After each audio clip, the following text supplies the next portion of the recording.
Everything from clothing to household items are getting more expensive each day. The world of fast fashion has complicated clothing production by shipping cheap parts around the world to whoever can sew them the cheapest. And now you, the consumer, are paying the price with rising costs. American Giant is about keeping things simple and close to home. They aren't affected by tariffs because their products never leave the U.S. Skip the tariff and snag yourself American-made clothing with American Giant. Get 20% off your first order when you use promo code STAPLE20 at American-Giant.com. That's 20% off when you use code STAPLE20 at American-Giant.com.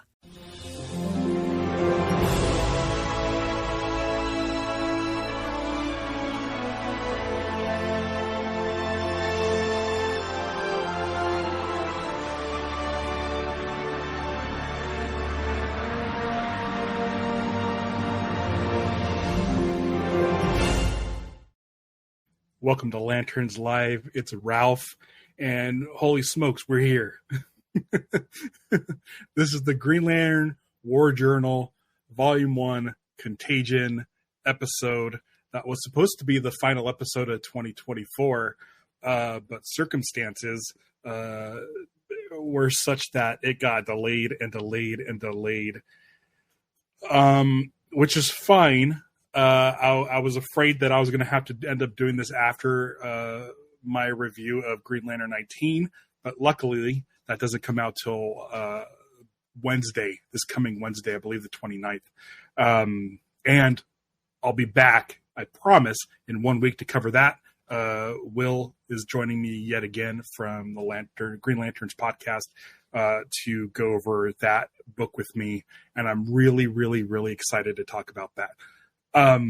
As for this, like I said, it has been a while since I've been promising this episode, and I'm going to say right now, it's probably not going to be worth the wait, because right off the bat, I'm going to tell you, I didn't really care for this book, and I I don't know what else to say. Back in August, when I was working on my movie called Getting Lost, it's a documentary about the show Lost, we interviewed J.J. Abrams over at Bad Robot, and I think they had they had a big box of DC comic books, and I think they got sent those over because of their work on the Batman show, the animated Batman series that came out over the summer. And so I asked JJ's assistant, I said, "You got any Green Lantern in there?" And she handed me this, a free Green Lantern comic book, trade paperback, and I'm like, that's amazing. I hadn't read War Journal. I was excited to read War Journal, but I feel like my comic reading has slowed down, and so when it comes to Green Lantern, I like to read the main storyline, the main book, and that's pretty much it. I think back in the day with Blackest Night, I was reading Green Lantern Corps, Red Lanterns, Green Lantern New Guardians, or Sinestro book. I was reading all kinds of books. Nowadays, since Green Lantern's been down to one comic book a month, I kind of got in that mode. There's some comics I need to read, some Green Lantern stuff, but I've never really gravitated towards the non-main titles. Green Lantern and Green Lantern Corps were great. Red Lanterns, not great until they changed the team, and then I started enjoying it a little bit more. Green Lantern New Guardians I loved because I am a big fan of Kyle, but ever since then I've kind of been on a downward slope as far as the comics go. So Vendidian stuff did great. The Grant Morrison run was not my favorite style of Green Lantern storytelling. It was a little more cerebral. Is that the right word? It was less sci-fi and less action-packed and less. It didn't feel like a normal Green Lantern book, but I was entertained and I read it, all the way through. I mentioned Jeffrey Thorne's comic run. I tried so hard to get into that. I tried really, really hard, and just month after month, spending $5 on a book that I just didn't care for. I dropped off. And unfortunately for this book here, it feels like a continuation of that. I'm not, I don't know what else to say other than I was hoping for a really good John story.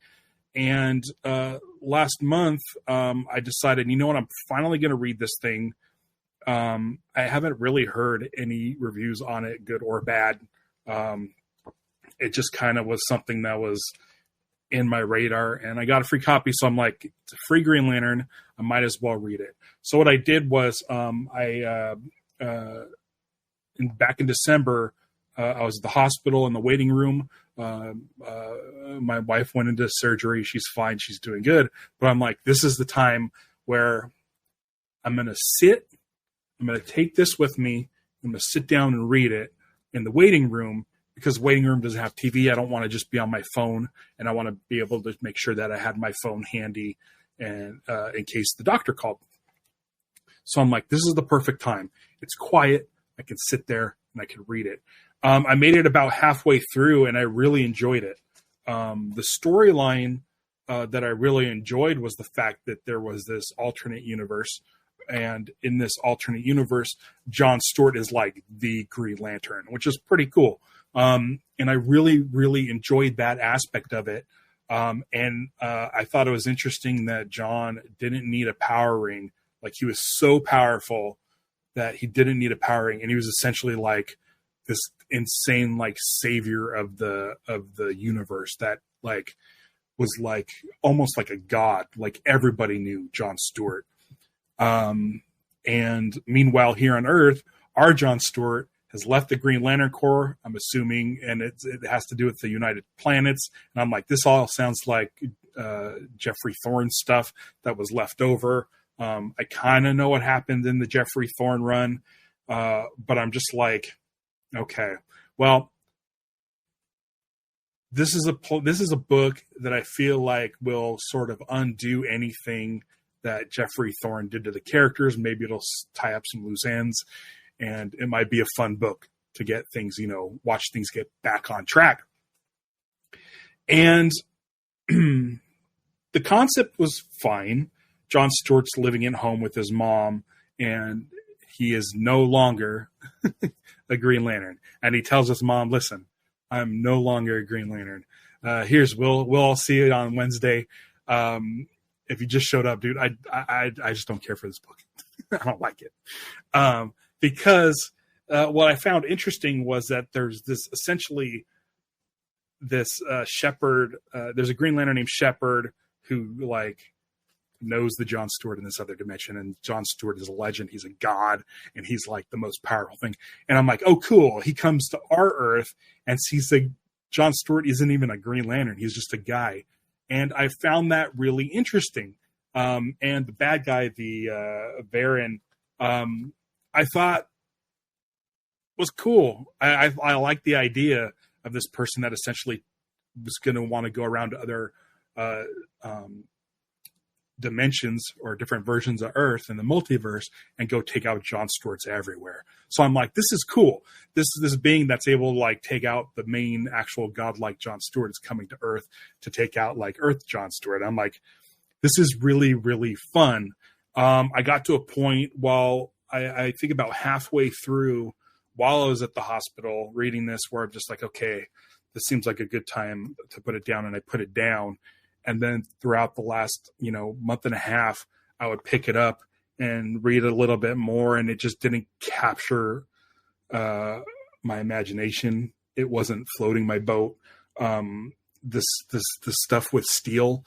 I don't know a whole lot about Steel. I know a little bit about Steel, but it's not a character where I'm like, oh, I'm so excited to see John Stewart interact with Steel. And then the story kind of gets bogged down with this ring and John Stewart, and I just fell off of it so fast. But I was like, okay, well, at least I'm almost done with this. I can read it.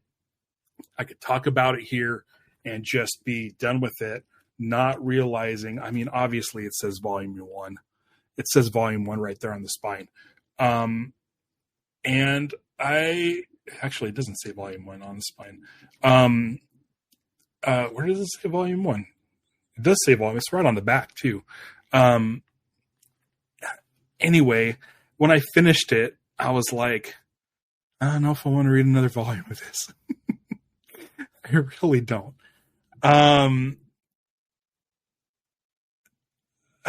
Yeah.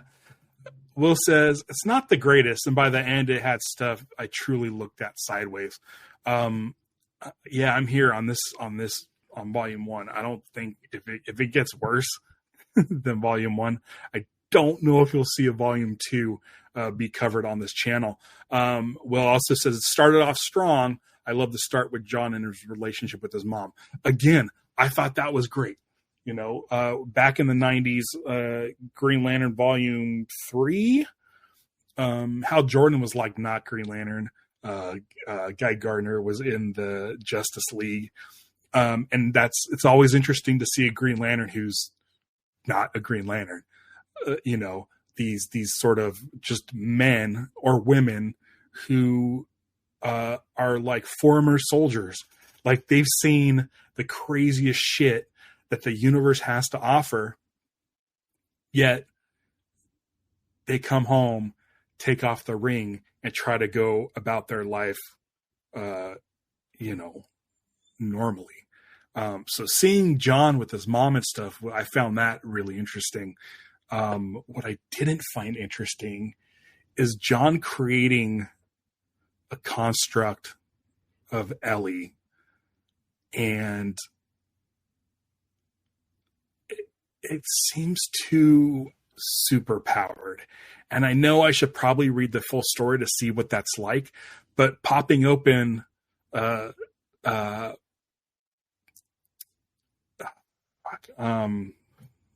can't think of his name, Jeremy Adams, popping up Jeremy Adams' book, and seeing sort of this storyline continue. It just, I'm like, if I read volume 2, I already know that Ellie's not going away. Will mentions the Ellie construct thing is a thing that he has the biggest issue with.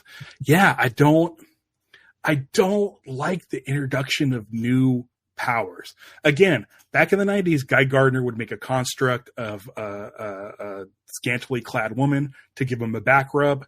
I get it. But for John to be able to create a construct that's a fully formed human and then go away and fight somebody else without that construct breaking down, like you're just creating a human, which is nuts. Like, I mean, Will, let me know if it gets better. I just don't understand why, what's interesting about this? When Phillip Kennedy Johnson went to DC with the storyline, what was the end game? What was the purpose? It just is strange to me. And if it doesn't get better, then why do I want to keep reading it? Because it's really, really weird. Clearly, John's mom has some sort of mental issues or Alzheimer's or something, and it's such a interesting thing, I feel like, for John to wrestle with. Like, he wants nothing more than to take care of his mom. And as a non-Green Lantern, the story I feel like it should be is he wrestles with the fact that he can't. We know John in the past was unable to save Xanxi, I believe the name of the planet is. It got destroyed, and he's held that regret forever. We should get into the character being able to wrestle with this thing where he's like, John literally says in this, a Green Lantern can do anything.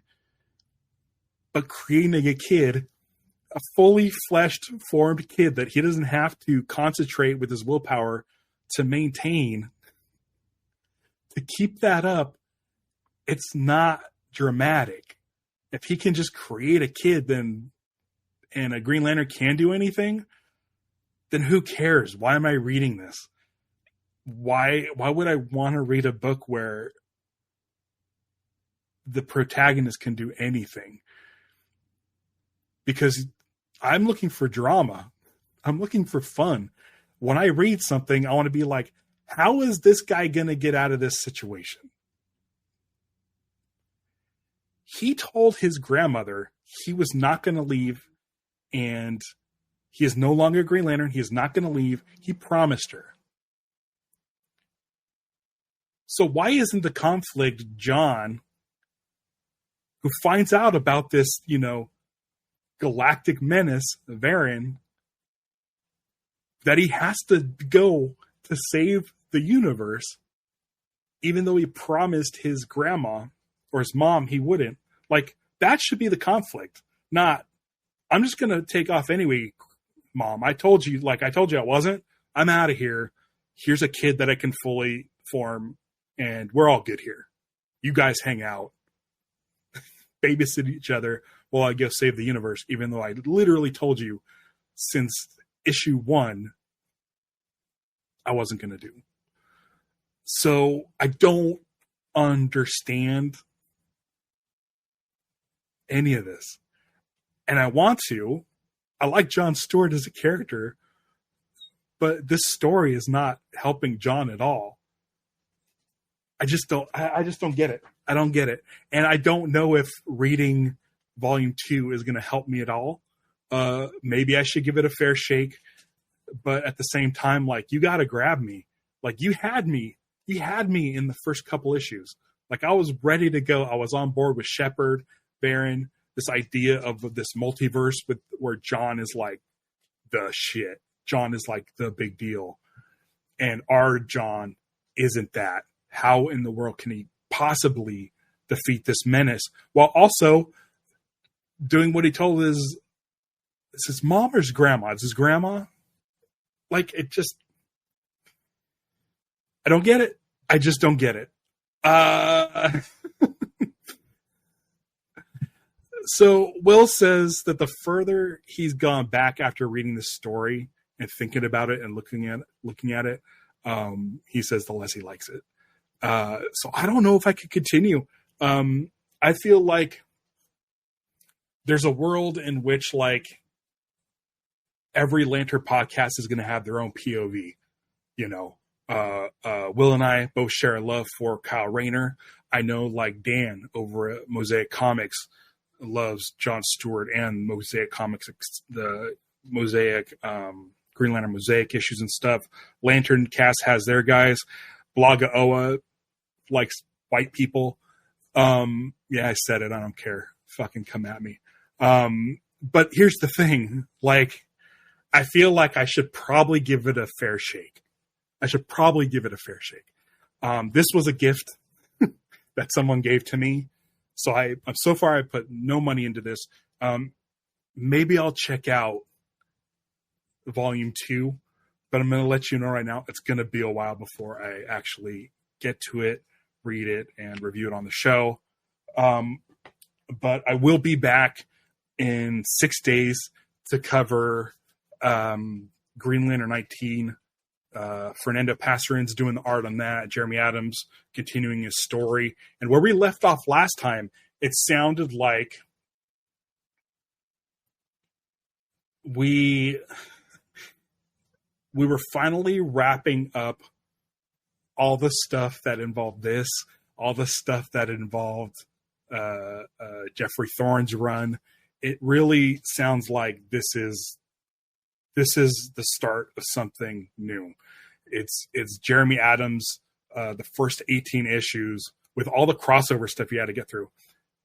That all was his rebirth and sort of tying up all the loose ends that were sort of plopped in his lap. And so now we're getting, I feel like this next issue that's coming out next week is the one that's like, we're ready to go. We're ready to see what he's able to bring to the table and what he's planning on bringing to the table. Everything's set up. I cannot wait for next week, Green Lantern 19, to talk about that. Also,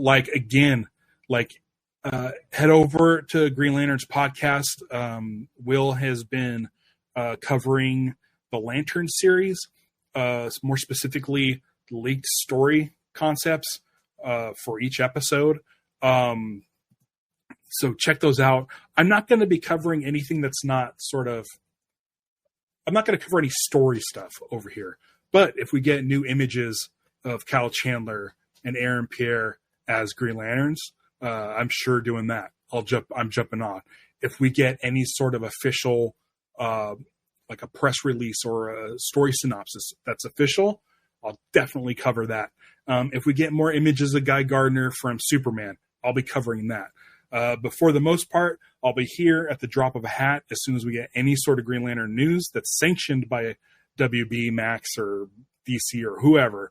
But if you want to see that other stuff that's not sanctioned by them, the stuff that, the seedy stuff, the stuff that's like kind of being, leaked out, whether it's true or whatever, I don't know. If you want to know that stuff, definitely head over to the Green Lanterns podcast. Will's doing great work. Will's doing great work.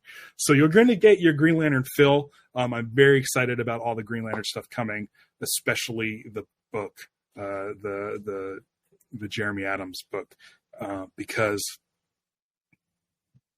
he seems like the only guy that gets it right now. He really does. I don't know about this book. I hope if you like it, that's great. I want to like everything. I really want to like everything, but this one just didn't connect to me. Yeah, we'll see. We'll see. Will says that the leaks he sees are only leaks and he does not believe they are legit, but, still check him out because it's fun. I'm afraid of spoilers. So stuff like that I'm leaving out, but set pictures, I'll take leaked set pictures because at some point we're going to see Aaron Pierre and Kyle Chandler on location. And I'm hoping they're wearing actual Green Lantern outfits and not just like detective trench coats or whatever the heck the story is. I don't know. We'll see. And also there's a Guy Gardner Predator today. And he has interchangeable hair, the more modern guy hair and then the bowl cut. And he's got like 3 different faces that you can swap out. It's over at McFarlane. It's really cool. I don't know if I have space on my shelves for it. I'm hoping that McFarlane comes through for us and does a Kyle Rayner DC Superpowers next. I definitely have room for more Superpowers figures, which I would also love to cover as soon as those come out. I think that's all for today. It feels good to be back. Again, apologies. I was sick. I've been sick like the last 3 weeks. I think it's bronchitis. I don't know. I'm barely able to keep from coughing right now. And then there it goes. But yeah, it does feel good to be back. This is a little bit of a short one, but again, I don't need to spend more time on this book. I think the art's great. I think the storytelling in the first half of the paperback was really compelling, and then it just kind of fell apart for me. I don't know. Next time, we'll see. Eventually I'll get to that other one. And I'm still got to read that, the Civil Core War annual that I missed. I think I'm about halfway through that, but that's all in the past. We'll see in the future next week on Wednesday at the same time. And I'll be here with Will. I will be discussing New Green Lantern, which is exciting because I always love New Green Lantern. So go ahead, follow me on Blue Sky. Follow me, I guess, on just Blue Sky. It's where I'm spending most of my days. Thank you, everybody, for checking out the Guy Gardner, Nathan Fillion episode that I did last month. It's doing really well, and that makes me happy. Hopefully, folks stick around for more updates like that. That was a lot of fun to do. Also, one of my Saturday serials is also has 10,000 views, and I don't know why that one is getting there. And I feel bad because people are like, it's just some old guy ripping into this cartoon that's made for children. And I'm like, watch the other two because I like those other 2 episodes. This third one I didn't like, but of course that's the one that gets all the views. So maybe be more negative. Maybe I should be more negative. Who knows? Maybe this episode will skyrocket because I'm being negative about this book. I think the artists involved are talented. It's just not, the story is did not connect with me. So that being said, looking forward to next week, being positive about that, trying to make 2025 a very, very positive year. And I think there's going to be a lot of fun stuff coming for Green Lantern. And so stick around, subscribe, and all that shit. I'll see you guys in a week. So until then, beware my podcast. It's Lanterns Live.